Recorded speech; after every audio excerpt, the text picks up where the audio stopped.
Hello and welcome to Wilson Center Now, a production of the Woodrow Wilson International Center for Scholars. I'm John Molesky.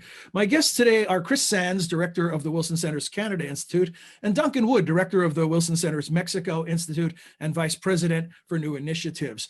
They join us to discuss North American relations on the eve of the Biden administration and the swearing in of Joe Biden as the next president of the United States. Gentlemen, welcome. Thank you for joining us. Thanks, John. So let's begin with talking about the importance of these relationships. I often have a sense that because of geography and proximity, that they can be taken for granted. But put it into a global context. Does the United States have any more important relationships than the one it has with Canada and the one it has with Mexico? Chris, let's begin with you. Well, at the risk of being risque, I don't think we have any more intimate relationships. And what I mean by that is because of integration, it's not just the Defense Department and the State Department and the White House who concern themselves with Canada-US relations, just to take my area of expertise. It's the Department of Agriculture, the Department of Transportation, the public health officials and Health and Human Services who are worried about COVID. Just about every department of the US government has direct fairly immediate contacts with Canada, and it's part of how they do their job. They really focus, whether it's trying to protect the environment, joint parks, building infrastructure to make sure it all connects. This is the work of Canada-US Relations. So it's unlike other international relationships just because of that closeness. And I think as a result, it sometimes challenges presidents who are used to foreign affairs. This is something a little bit different, a little bit closer to home and a little bit closer to domestic politics. Mm-hmm. Now, Duncan, we do often hear more about Mexico, but often in a negative context as it regards to border issues. But that's really just a tiny portion of the overall relationship, isn't it? It is. And, if I can just build on some of the things that Chris said just now, we like to say that there's no relationship, bilateral relationship the United States has that affects the lives of Americans on a daily basis more than that the United States has with Mexico. And the reason for that is many of the same things that Chris just mentioned.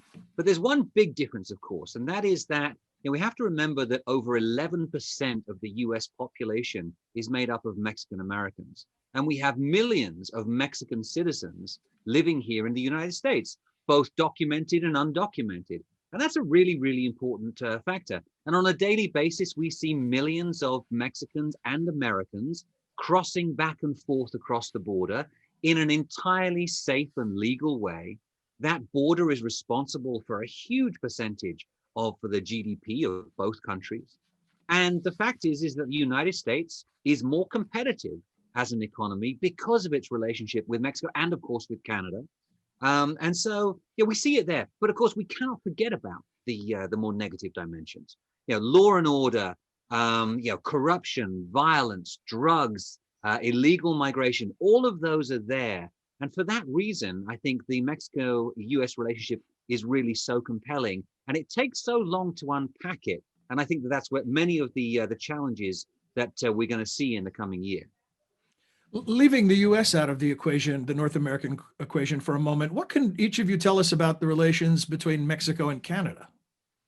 It's a funny question because they have generally very, very good relations, but they're distant neighbors in some way. They are neighbors who are divided by the same problem, i.e. the United States, quite literally and geographically, but also they both have that challenge of living next door to the hegemon and to the world's largest single economy. But Mexico-Canada relations over the years, as I said, they've been friendly, but they've never really been able to find sort of something which brings them together in a sustained way. When I lived in Mexico and I used to study that particular relationship, I used to use the expression, "Where's the beef?" Because, there was a lot of talk about strategic partnership and, let's work together on the global stage. But when it came down to it, it was a relatively unimportant relationship. That doesn't mean that it's not growing. Trade and investment have been growing year on year for decades. And of course, in terms of the ranking of trade partners, Canada features very highly for Mexico and Mexico features highly for Canada.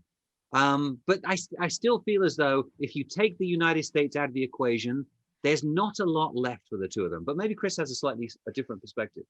Well, not a hugely different perspective. I think one of the things that strikes me about Canada-US relations is that underlying it all, there's a friendship, a good relationship between the Canadian and the American people. And I think the same is true for US-Mexico relations, where this is not a distant foreigner. This is somebody who's a cousin or a business partner or someone that you met on vacation last year.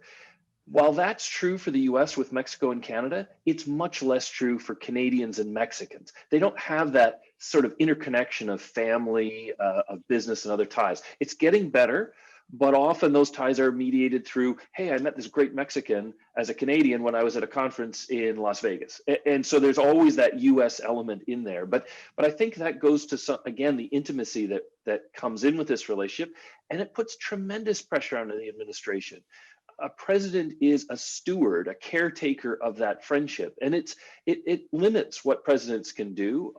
It certainly was one way in which Donald Trump, as president, I think really bungled a lot of these relationships just by treating Canada and Mexico as fully foreign and sometimes hostile partners, which is not what Canadians or Mexicans expect, and certainly not what they deserve. This is a key point that Chris has brought up, John, which is that the terminology, the mechanisms, the institutions that are used in the bilateral relationship matter in terms of the trilateral relationship and the relationship between Canada and Mexico. And that's why, when we talk about North America, it's vitally important that we recognize that it's the three countries. It's vitally important that we recognize that they have things in common, that it's not just trade, but it's investment, it's production, it's social and family relations as well.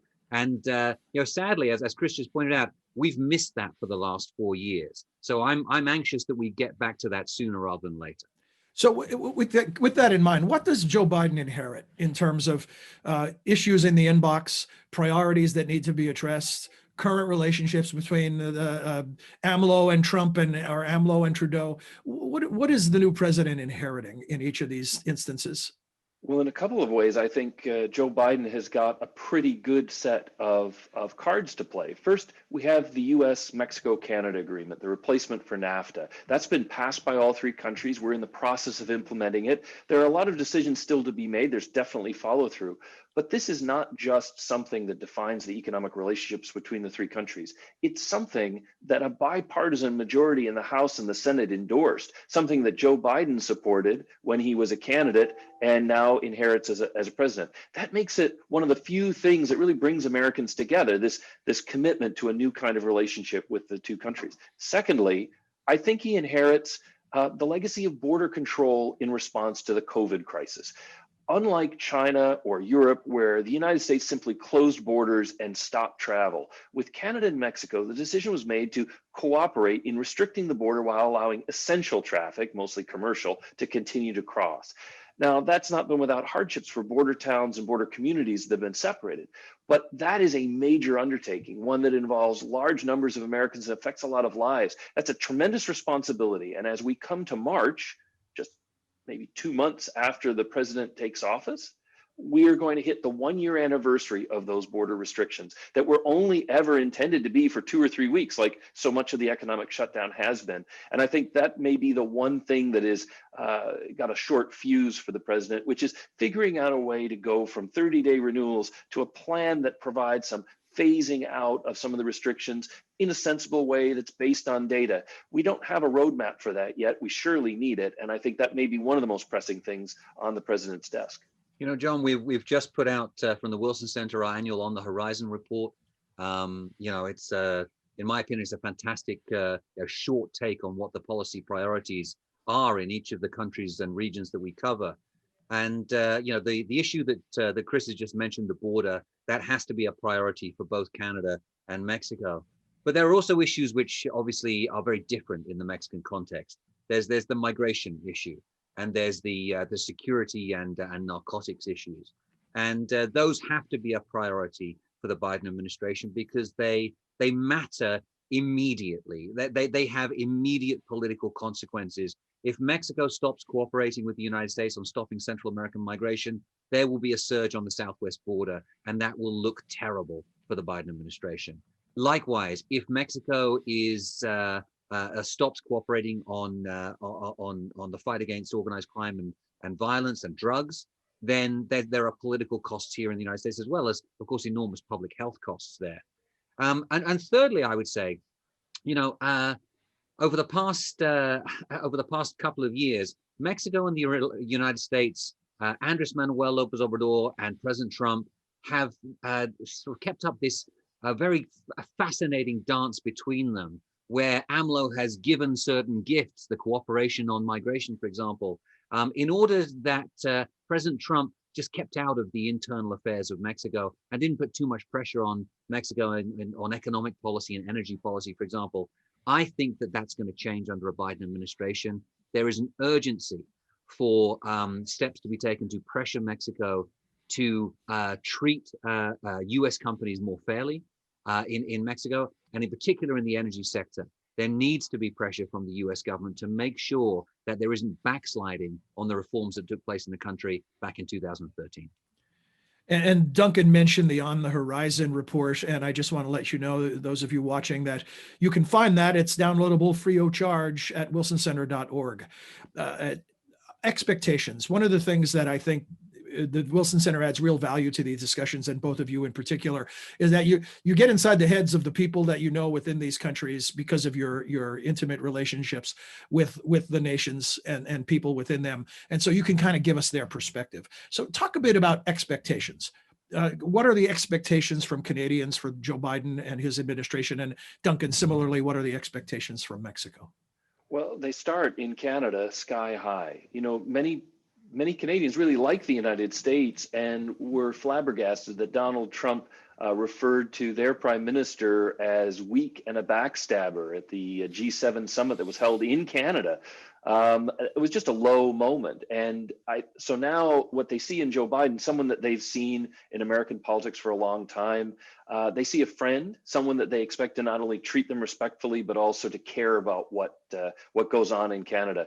Many Canadians have pointed in the last couple of weeks to the fact that Joe Biden was President Obama's head of delegation to the Winter Olympics in Vancouver in 2010, and spent more than a week there, you know, cheering for the United States, of course, but also engaging with local figures, and just about everyone from the prime minister to other premiers were there. They also remember that in 2016, after the election of Donald Trump and before his inauguration, Joe Biden went to Ottawa, met at a large dinner, and gave a speech with Justin Trudeau in the room saying, "We're passing the torch of progressive policy to you, and we'll pick it back up in the US in the future." And now he's going to pick that back up. But those high expectations could run ahead of where Biden's prepared to go. And I'll give you two examples of these issues that are really on the top of Canadians' minds. One is with regard to China.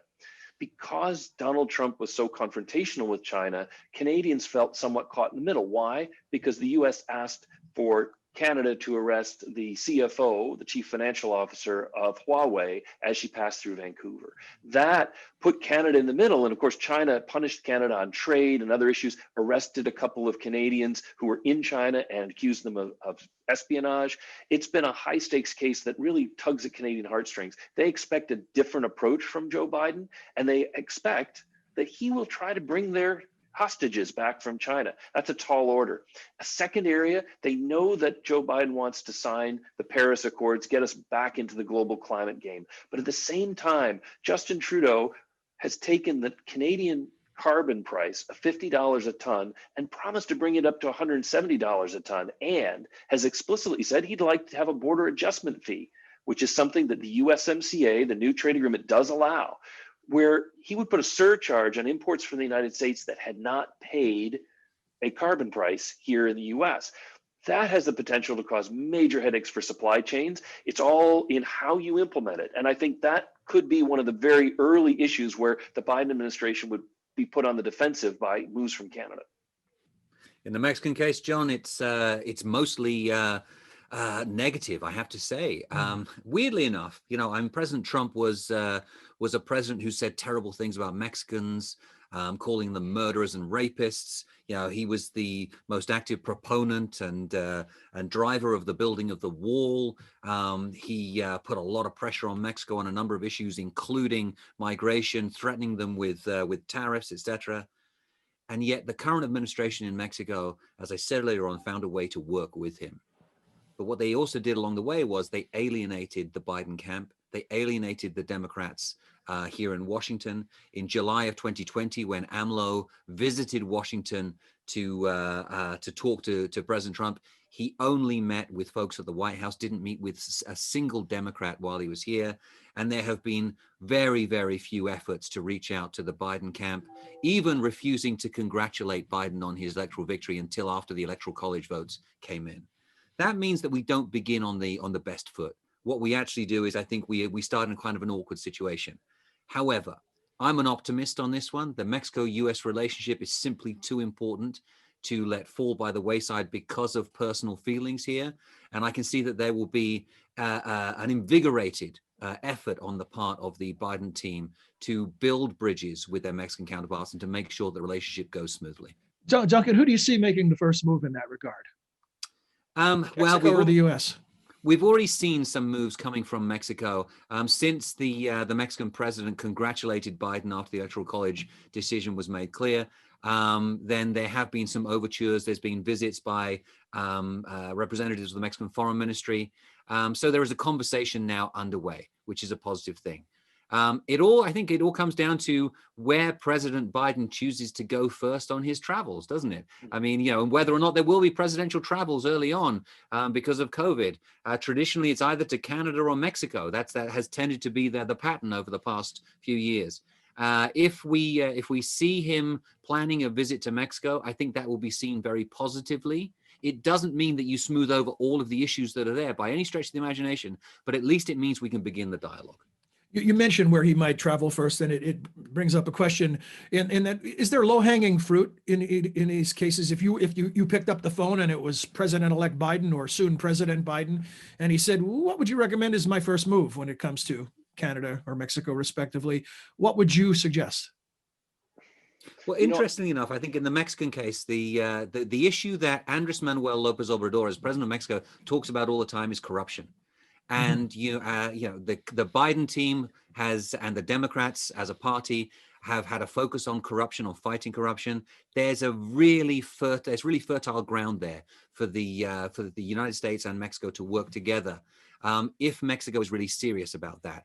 But I think that there's also a long list of issues that need to be discussed on the trade agenda and on the investment agenda, where Mexico and the United States need to come to some kind of agreement. So there are urgent issues, there are easier issues, but I think that most importantly is to get the conversation going. Chris? Chris, Mr. Biden's on the phone for you. Will you take the call? I will take the call. And actually, maybe there's a way that he can square the circle. One of the things we used to do, going all the way back to George W. Bush in 2005, we used to have something called the North American Leaders Summit, the Three Amigos. And those meetings haven't happened every year. There have been problems at different times, but under Donald Trump, they really stopped. Now, no one could argue, Republican, Democrat, anyone in the US, that it doesn't make sense for these three countries to talk, for these three leaders to talk. So why not begin by inviting the North American leaders to come together and come into the United States, perhaps visit Delaware or someplace else that's important to Biden, and really show that you put North America on the map. That means you don't have to choose which you like better. Canada or Mexico, but it also shows a seriousness of purpose. These are not photo ops, never have been. They're much more focused on the tangible issues we have to work on together in order to get things done. And it's a bit academic, but unlike Europe, where the European integration project was based on delegating authority to European institutions, in North America, we have insisted that each of the countries is a sovereign equal. And so the basis for working together is cooperation, dialogue, consensus. Now, it doesn't mean that we have a North American parliament. There are all sorts of institutions we don't have, but it's given us a democratic accountability and a sense of confidence in the decisions we make that they're truly mutual. That's one of the reasons I think North America would be a way for Joe Biden to show that he's a different kind of president, someone who brings people together and tries to unite them around common causes and common challenges.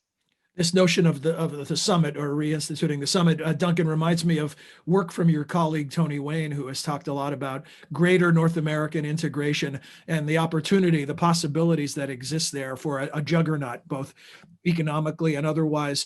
Let's end on a vision thing. Do you see an opportunity for a more robust North American relation between the three countries? I think in the short term, it's complicated just because of the conditions that we have. But there is an underlying and overwhelming logic that we would become more integrated. We see it in the economy, of course, but we also see it in the geopolitical pressures that exist around the world right now. The United States cannot compete against China unless it has Mexico and Canada as close partners and allies in that effort. So the United States needs Mexico and Canada. Canada and Mexico clearly need the United States. So I think that in the medium to long term, yes, we're going to get closer together, and that will require hard work because these things don't just happen. There is, even though there is that overwhelming logic to make this happen, I think that what we have to say is that we need to have people out front who are putting forward those visions of the institutions that need to be built, of the processes and dialogues that need to take place, and it's not just government.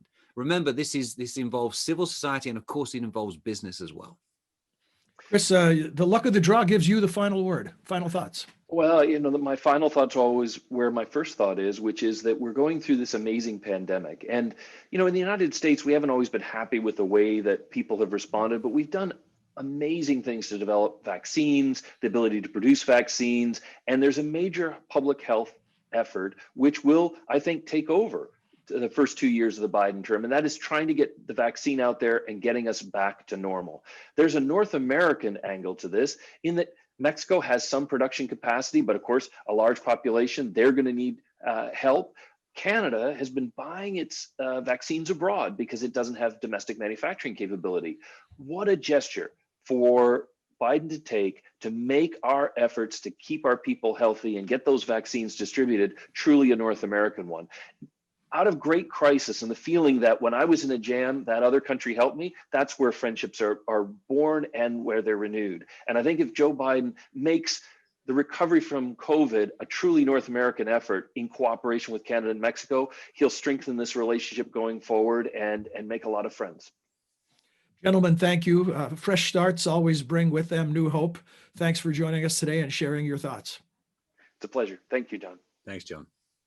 We hope you enjoyed this edition of Wilson Center now and that you'll join us again soon. Until then, for all of us at the Wilson Center, I'm John Molesky. Thanks for being here.